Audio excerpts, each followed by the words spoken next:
head coach Glen West after Brenham's 31-30 win over Dayton. Coach, that was a fun game to watch. I'm sure it was a fun game to coach. It really was. You just talk about. I thought the team played really well. Played really hard.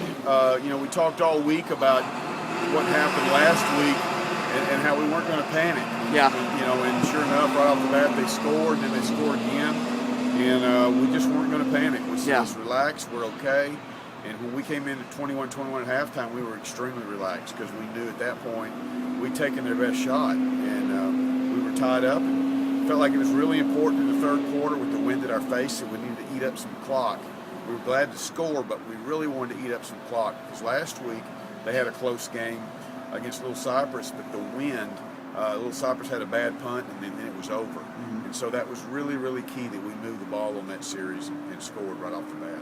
I talked with Caleb and asked him about being down 14-0 right off the bat, and he said, I asked him what they were thinking, and he was like, we knew what we needed to do. We knew what it was going to take, and we knew we could come back. And I mean that mindset that. Yeah, it's playoffs. So you just go try to see if you can survive. Yeah. And make somebody beat you. Yeah. Don't give in at all, and that's really what they did. There's so many heroes. I told the players in the locker room was over. This one goes for the team. We had a team victory here. Mm-hmm.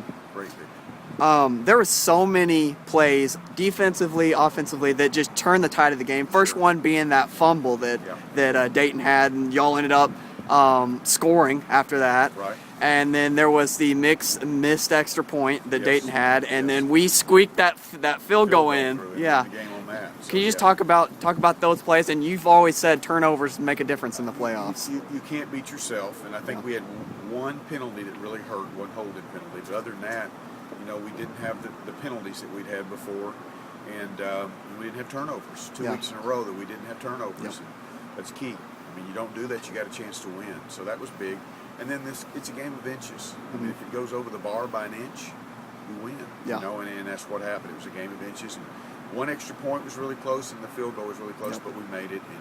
And that kid feels great about himself right now, and our team does too. So it was a great story for our team. Caleb has been playing great. He's so efficient. He makes such smart decisions. Right. Doesn't make mistakes. Hasn't been throwing interceptions. Talk about him, and then also Ernest in the second half just went off. Caleb's running the ball some now. That's he helping is. us. And we came into the game into the wind, throwing short, effective passes. In the third quarter, that was really good. We caught the ball well, and then Ernest Patterson just seized the hole so well. I don't know what he had yards-wise, but he had a great game. He did. So y'all play Texas City. Texas City Friday at the Berry Center in Cy Fair at 7:30.